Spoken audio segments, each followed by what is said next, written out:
few days ago, the church made an announcement about changes in the Salt Lake City and Manti Temples. They are removing the murals in the different rooms in the Salt Lake Temple and ceasing the live sessions in both the Salt Lake Temple and the Manti Temple. This episode is about understanding and supporting the moves forward, but talking a little bit about, well, what we might be missing.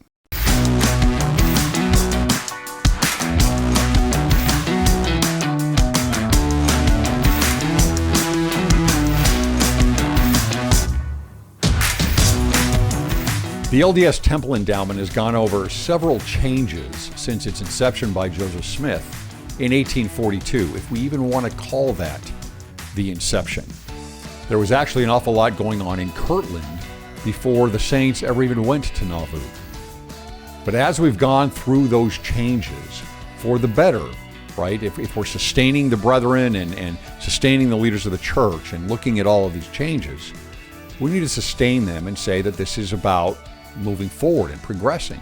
But that doesn't mean that there aren't things that are lost in the temple ceremony, things that are important. As the leaders of the church move forward and they try and bring us forward with the temple ceremony, that doesn't mean that it doesn't come at a cost of good things for better things, perhaps. So this episode is about some of those good things that are being lost.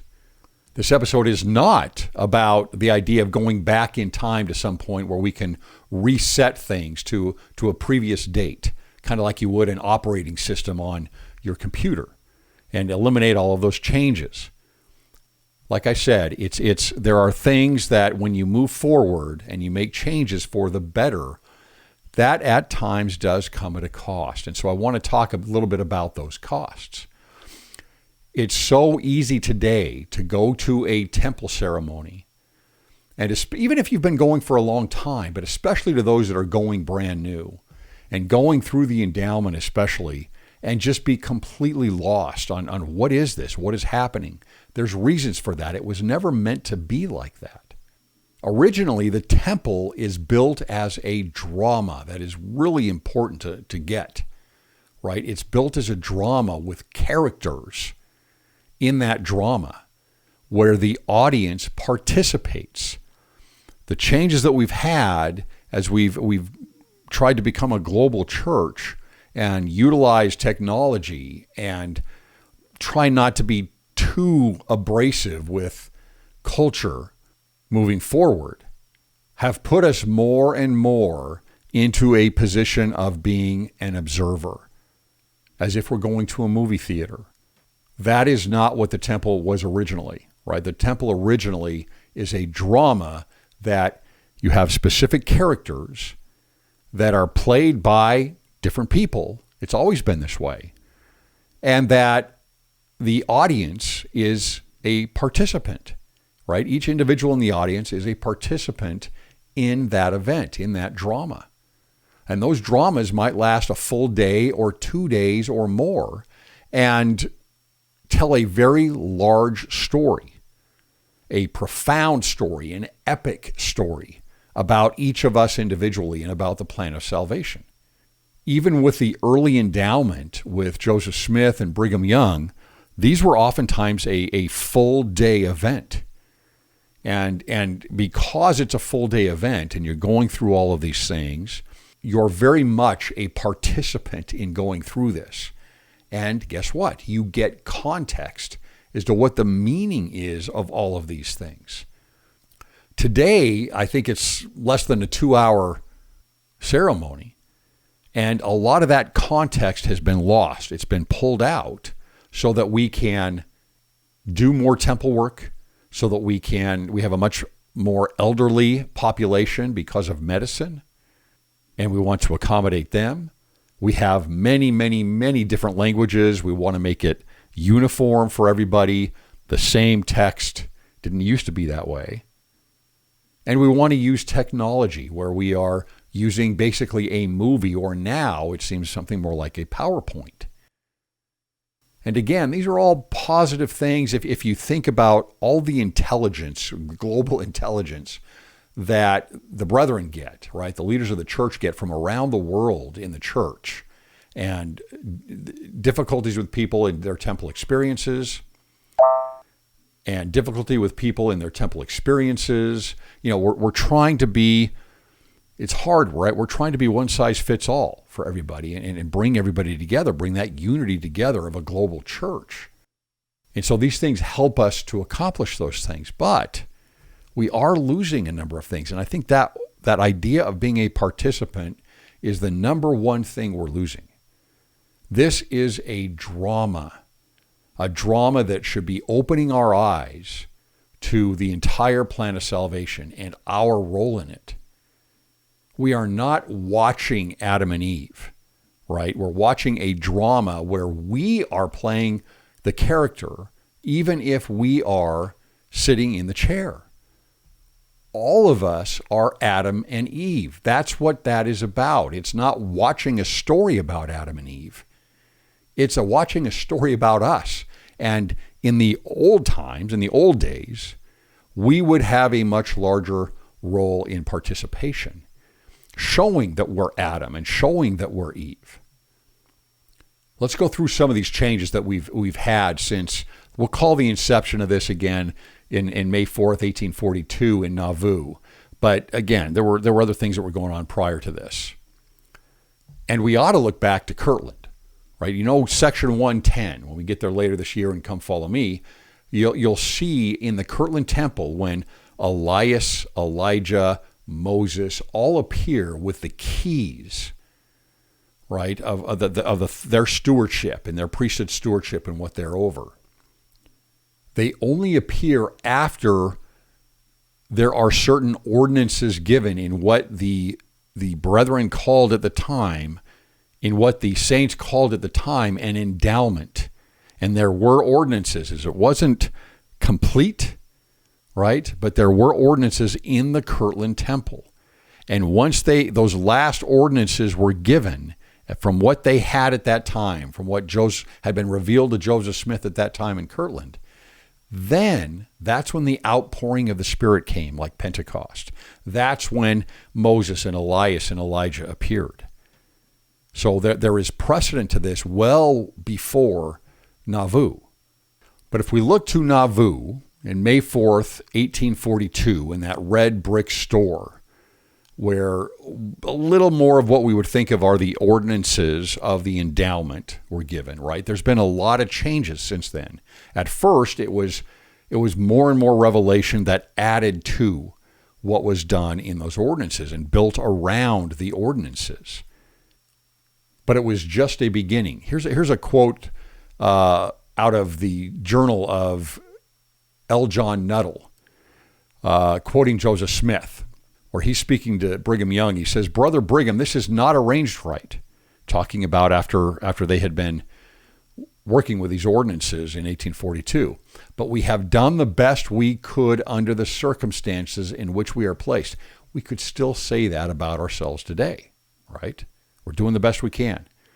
"And I wish you to take this matter in hand and organize and systematize all these ceremonies," right? So Brigham Young had a very big part in, for example, it's him that actually dramatized the endowment, which is the exact place you would want to go. That's the way it was done anciently.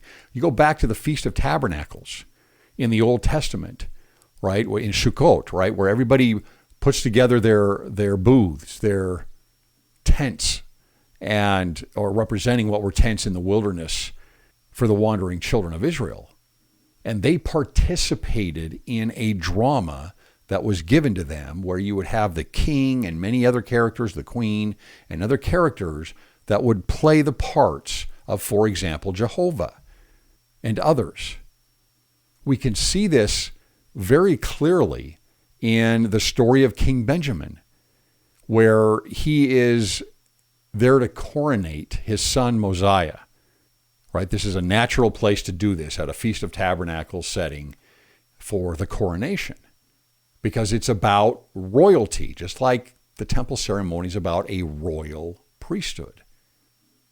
And you read in there thinking, oh, well, they were really, all the people there were really filled with the Spirit, and so they all spoke in one voice, as we're told. Think about what that really probably means. Why are they all speaking in one voice? Because it's a chorus, right? It is a response to the things that the king are saying. They know what they're supposed to say.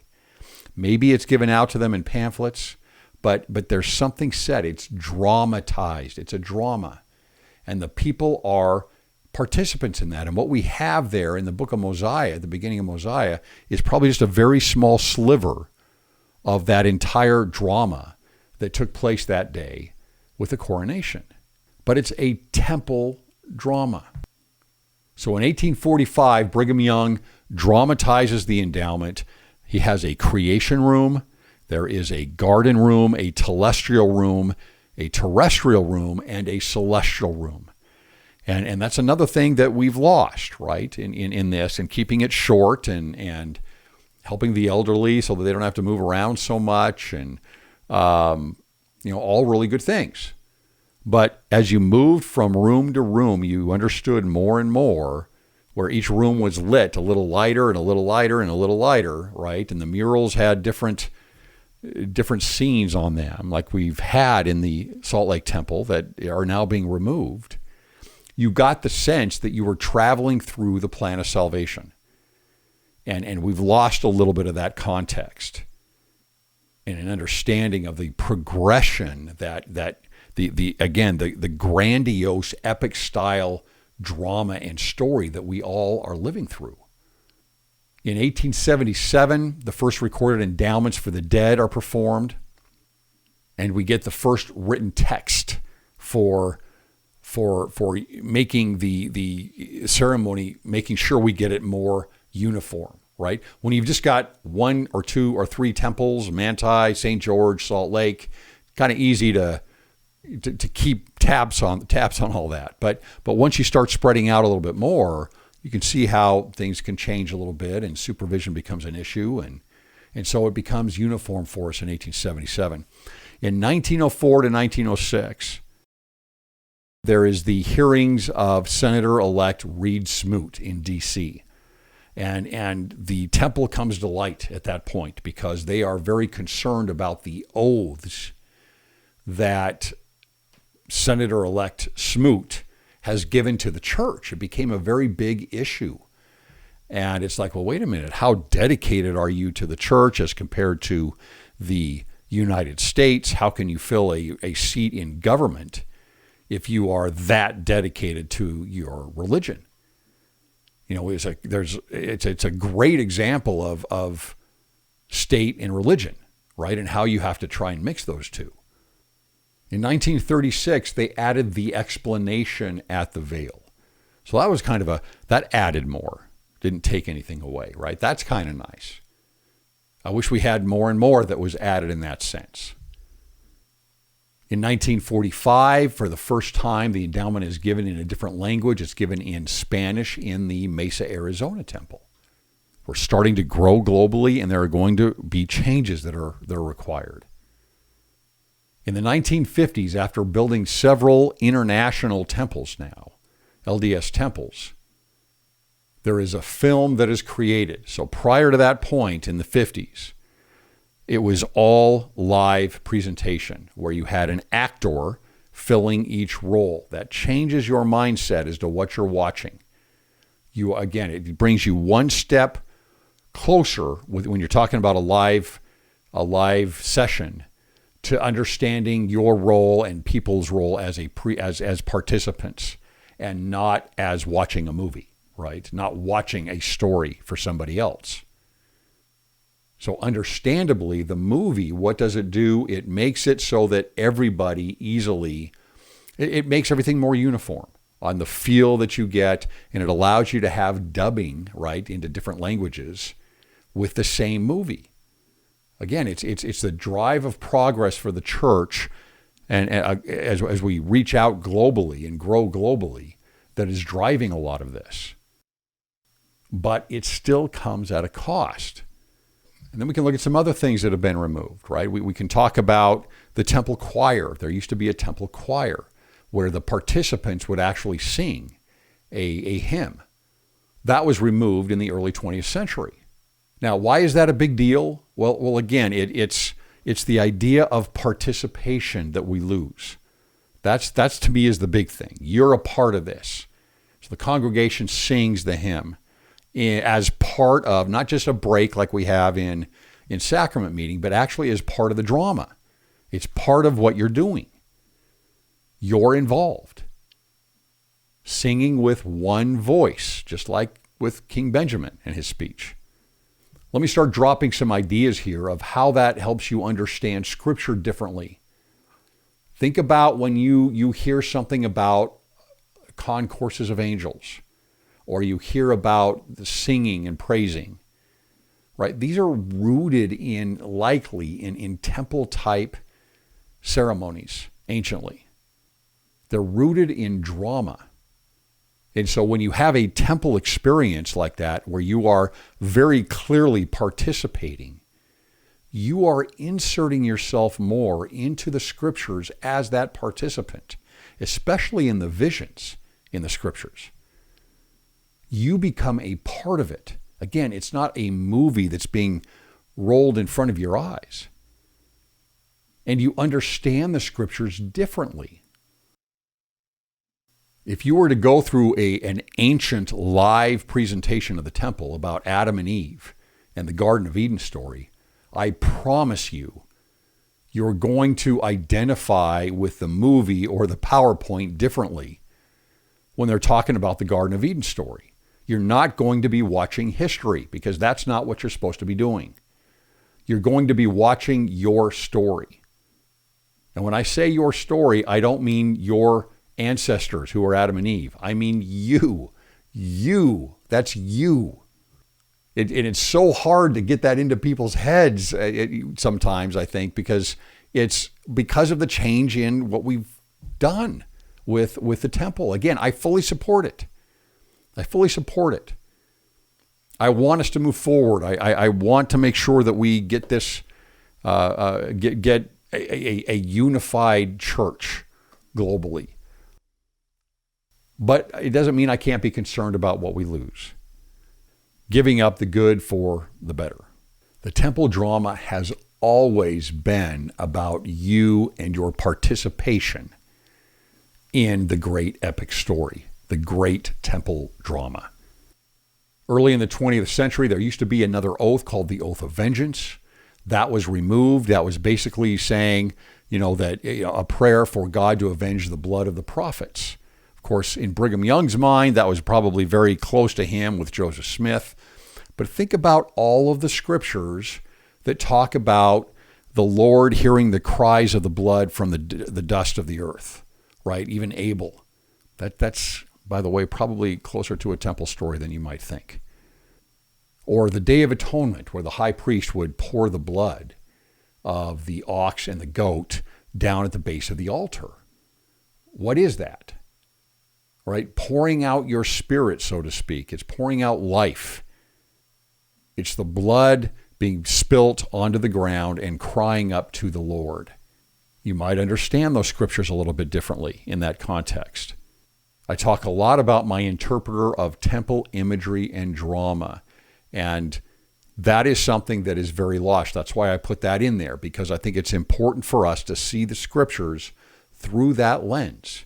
So many of the scriptures are rooted in the temple experience, both in the imagery of the temple, which is everything from the objects that would be in the temple, the design of the temple, the architecture of the temple, the journey of going through the temple, the sacrifices that are made, the different altars.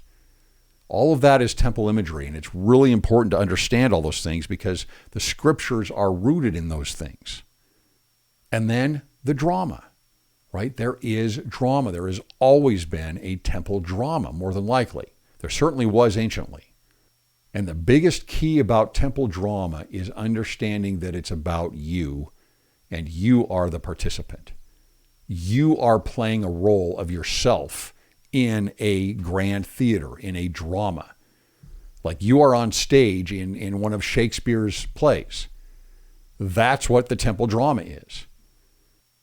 And in many ways, many of the great dramas anciently probably came out of the temple or those temples, whether they were of the church, or they were of other ancient civilizations that had temples and dramas that went along with them. The great temple drama is the temple drama, or the great drama is the temple drama. It's good against evil. It's falling down in a way and then coming back and overcoming. That's the drama. So I'm grateful for the leaders of the church that are guiding us forward and moving us in a direction that is going to make things easier for members of the church. But I think that we also need to try and hang on to, in one way or the other, the idea of temple imagery and drama, and understanding what those ordinances are rooted in, the context. The drama gives the ordinances context and understanding. I've got someone that's going through a new convert that's going through the temple next month. And I mean, the experience that she's going to have, even the difference from what I had, is going to be pretty large. It's going to be that much more confusing, right? Because the context, much of the context is lost. And I think we need to talk about that more. That needs to be more in the discussion about the temple. There are things about the temple that we can talk about, that we need to talk about, while holding those things which are most sacred only for discussion in the temple. So much of the lack of understanding of the temple is because of a loss of context and a loss of participation. I hope we can remember that the temple is about you. That experience from the beginning to the end, all the way through, is you are the prime actor. You are the star lead in all of that. And everything that is going on in there is you. And if you could have everybody play the actor in a live session of Adam, every man, and every woman play the actress who is Eve, then that's what we would do, because you're them, right? But we can't. So we do the best that we can, as Joseph Smith said, and we move forward and we build line upon line and precept on precept. But don't forget about drama. Don't forget about the temple imagery. You will understand the scriptures better, and you'll understand the temple better when you bring that context back into things. I'll talk to you next time.